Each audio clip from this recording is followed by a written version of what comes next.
السلام علیکم طالبات، government college for women F block satellite town Rawalpindi سے میں ہوں آپ کی اپلائیڈ سائیکالوجی کی ٹیچر سمینہ اشرف۔ ہم لوگ ایجوکیشنل اینڈ اسکول سائیکالوجی کا چیپٹر پڑھ رہے ہیں اور آج ہم لوگ پڑھیں گے ہسٹری آف ایجوکیشنل سائیکالوجی یعنی تعلیمی نفسیات کی تاریخ۔ موجودہ زمانے میں ایجوکیشنل اور اسکول سائیکالوجی کا جو فیلڈ ہے یہ ایک نیا فیلڈ ہے، لیکن اگر اس کی بنیادیں دیکھی جائیں تو یہ افلاطون اور ارسطو کے زمانے سے ملتی ہیں۔ پلیٹو یعنی افلاطون اور ایرسٹوٹل یعنی ارسطو، ان کی جو خاص کنٹریبیوشن تھی وہ یہ تھی کہ انہوں نے انفرادی اختلافات یعنی انڈیویجول ڈفرینسز کے بارے میں بات کی، اور اس کے علاوہ انہوں نے مختلف طرح کی تعلیم، جسمانی تربیت یعنی باڈی ٹریننگ، نفسی حرکی مہارتیں یعنی psycho motor skills, good character اور مورل ایجوکیشن کا بھی مطالعہ کیا کہ وہ کس طرح سے دی جا سکتی ہے۔ اس کے علاوہ تعلیم کا فلسفہ دینے میں لاک اور ہربرٹ کا نام آتا ہے۔ یہ دونوں فلسفی تھے اور انہوں نے تعلیم کا فلسفہ پیش کیا۔ لاک کا جو مشہور کانسیپٹ ہے وہ ٹیبولا راسا یعنی بلینک سلیٹ کا کانسیپٹ ہے۔ اس کے مطابق بچے کا ذہن پیدائش کے وقت ایک صاف تختی کی طرح ہوتا ہے اور وہ ایکسپیرینس اور لرننگ کے ذریعے اس کا کردار تشکیل پاتا ہے۔ یہ بہت اہم نظریہ ہے کیونکہ یہی نظریہ تعلیم کی بنیاد بنتا ہے، کیونکہ اگر ہم یہ تصور کریں کہ بچہ پیدائشی طور پر بہت کچھ جانتا ہے یا اس کی فطرت پیدائشی طور پر ہی بن جاتی ہے اور وہ کچھ سیکھ نہیں سکتا تو تعلیم کا مقصد ہی ختم ہو جاتا ہے۔ لیکن اگر ہم یہ ذہن میں رکھیں کہ بچہ پیدائش کے وقت اپنے ساتھ کوئی خاص رجحانات نہیں لے کر آتا بلکہ اس کا ماحول اس کو سکھاتا ہے، تو پھر ہم یہ کوشش کریں گے کہ ہم اس کو اچھے سے اچھی تعلیم دینے کی کوشش کریں تاکہ اس کا کردار تشکیل پائے۔ لاک کا یہ نظریہ بعد میں بیہیویرسٹک سائیکالوجسٹ کے نظریات کی بنیاد بنا۔ اس کے بعد ہربرٹ کی خدمت یہ تھی کہ اس کو founding father of educational psychology سمجھا جاتا ہے۔ اس کا یہ کہنا تھا کہ طالب علم کے اندر دلچسپی سیکھنے کے عمل کا باعث بنتی ہے۔ اس کے علاوہ ہربرٹ نے تعلیم دینے یعنی ٹیچنگ کے عمل کے 5 مراحل بیان کیے۔ اس کے مطابق سب سے پہلے اسٹوڈنٹ نے جو کچھ پہلے سے لرن کیا ہوا ہو اس مٹیریل کو ریویو کریں یعنی اس کا ایک مختصر جائزہ پیش کریں۔ اس کے بعد جو کچھ پڑھنے والے ہیں اس کا ایک انٹروڈکشن پیش کریں یعنی اسٹوڈنٹس کو پریپیئر کریں۔ اس کے بعد نیا لیسن جو ہے اس کو پریزنٹ کریں۔ اب اس نئے مٹیریل کو پچھلے لیسن کے ساتھ ریلیٹ کریں، اس کے ساتھ تعلق جوڑیں۔ اسٹوڈنٹس کو یہ بتائیں کہ جو کچھ نیا مٹیریل انہوں نے سیکھا ہے اس کو وہ کس طرح اپلائی کر سکتے ہیں یعنی عملی طور پر اس کو کس طرح استعمال کر سکتے ہیں، اور ان کو اس سبق کے بارے میں بتائیں جو وہ آئندہ پڑھیں گے۔ یہ وہ ماہر نفسیات اور فلسفی تھے جو 1890 سے پہلے آئے اور انہوں نے تعلیم کے بارے میں اپنے نظریات پیش کیے۔ اس کے بعد ہم دیکھ لیتے ہیں کہ 1890 کے بعد کون کون سے ماہرین نفسیات آئے جنہوں نے تعلیمی نفسیات کی ترقی میں حصہ لیا۔ 1890 اور اس کے بعد جو لوگ آئے وہ نفسیات کو ایک سائنس کی حیثیت دینا چاہ رہے تھے اور اس میں انہوں نے تجربات اور سائنسی تحقیق پر بہت زیادہ زور دیا۔ ان میں ولیم جیمز بہت اہم ہے جو کہ فنکشنلزم کا بانی بھی تھا اور اس کو امریکہ میں فادر آف سائیکالوجی کہا جاتا ہے۔ اس نے تعلیم کے موضوع پہ لیکچرز دیے اور ان لیکچرز کو 1899 میں کتاب کی شکل میں شائع کیا۔ اس کتاب کا نام تھا talk to teachers on psychology. یہ کتاب ایجوکیشنل سائیکالوجی کی سب سے پہلی نصابی کتاب۔ اس کا یہ خیال تھا کہ استادوں کو چاہیے کہ وہ شاگردوں کے کردار کی تربیت کریں، ان کے بیہیویئر اور ان کے کنڈکٹ کو بنائیں تاکہ وہ اپنے ارد گرد کی دنیا میں فٹ ہو سکیں، ایڈجسٹ کر سکیں۔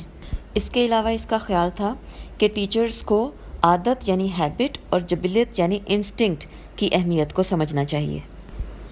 اس نے یہ اصول بھی پیش کیا کہ نئی معلومات کو پیش کرتے ہوئے اساتذہ کو چاہیے کہ وہ جو پرانا مٹیریل ہے اس کو نیو مٹیریل کے ساتھ اس کا کنیکشن قائم کریں۔ اس کے بعد الفریڈ بینے کی خدمات ہیں۔ اس نے 1898 میں ایک کتاب پبلش کروائی جس کا نام تھا مینٹل فٹیگ۔ اس میں اس نے بتایا کہ ایجوکیشنل سائیکالوجی میں تجرباتی طریقہ یعنی ایکسپیریمنٹل میتھڈ کس طرح استعمال کیا جا سکتا ہے۔ اس کے تجربات دو طرح کے تھے، ایک تو وہ تجربات تھے جو تجربہ گاہ یعنی لیبارٹری میں کیے جاتے ہیں، اور دوسرے وہ جو کہ کمرہ جماعت یعنی کلاس روم میں کیے جا سکتے ہیں۔ بینے کا تعلق فرانس سے تھا اور 1904 میں اس کو فرانس کا وزیر تعلیم یعنی منسٹر آف ایجوکیشن مقرر کیا گیا، اور اس وقت فرانس کی گورنمنٹ کو ایک مسئلہ درپیش تھا کہ وہ بچے جو اسپیشل بچے ہوتے ہیں، جو مینٹلی ریٹارڈڈ یعنی ذہنی طور پر پسماندہ ہوتے ہیں، ان کو کسی طریقے سے شناخت کیا جائے، ان کو آئیڈینٹیفائی کیا جائے، ان کو عام بچوں سے علیحدہ کرنے کا کوئی طریقہ ڈھونڈا جائے تاکہ ان کے لیے سیپریٹ کلاسز شروع کی جا سکیں۔ تو بینے کو ایک اس کمیشن کا چیئرمین بنایا گیا جس کو یہ کام سونپا گیا تھا کہ وہ ذہنی طور پر پسماندہ بچوں کو آئیڈینٹیفائی کرنے کا کوئی طریقہ ڈھونڈیں۔ تو بینے نے سائمن کے ساتھ مل کر ذہانت کا سب سے پہلا ٹیسٹ 1904 میں بنایا۔ وہ ایک بہت چھوٹا سا اسکیل تھا جس میں تقریباً 20 کے قریب سوالات تھے، اور اس کو بینے سائمن اسکیل کہا جاتا تھا۔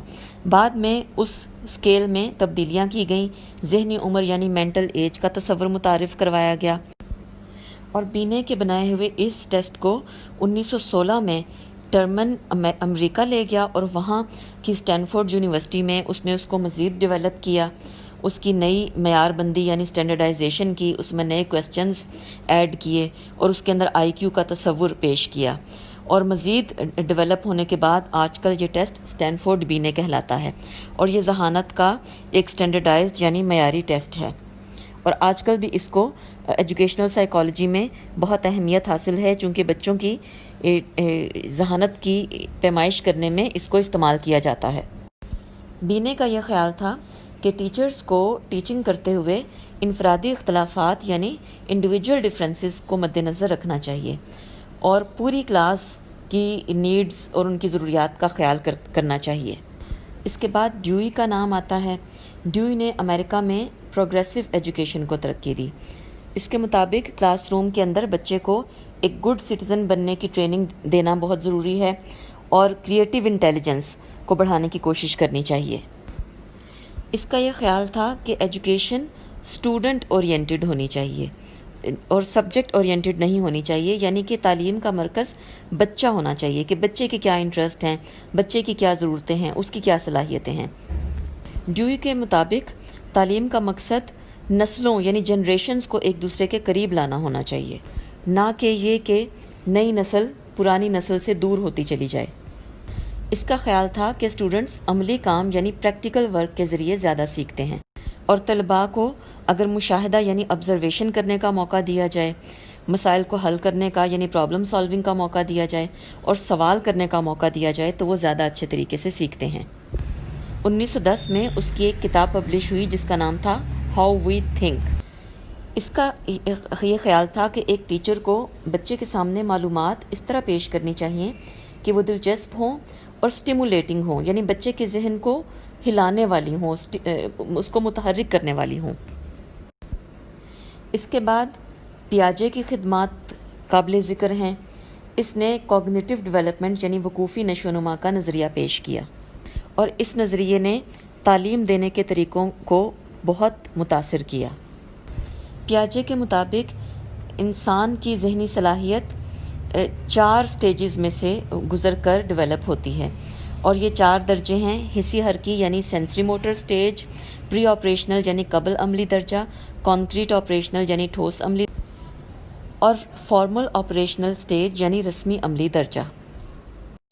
پیاجے کا کارنامہ یہ تھا کہ اس نے یہ بتایا کہ بچوں کے سوچنے کا انداز اور ان کی ذہنی صلاحیتیں بڑوں سے مختلف ہوتی ہیں، اور وہ وقت کے ساتھ ساتھ ڈیولپ ہوتی ہیں، لہٰذا تعلیم دیتے ہوئے اس بات کو مد نظر رکھنا چاہیے کہ بچہ اپنی انٹلیکچوئل ڈیولپمنٹ کے کون سے درجے پر ہے، یعنی جو بچہ پری آپریشنل سٹیج پر ہے اس کو ٹھوس عملی درجے کے کام نہیں کروائے جا سکتے، اور جو بچہ ٹھوس عملی یعنی کانکریٹ آپریشنل سٹیج پر ہے وہ فارمل آپریشنل سٹیج والے نوجوان کی طرح نہیں سوچ سکتا، اور وہ ان مشکل کانسیپٹس کو نہیں سمجھ سکتا جو انسان فارمل آپریشنل سٹیج پر جا کر سمجھتا ہے۔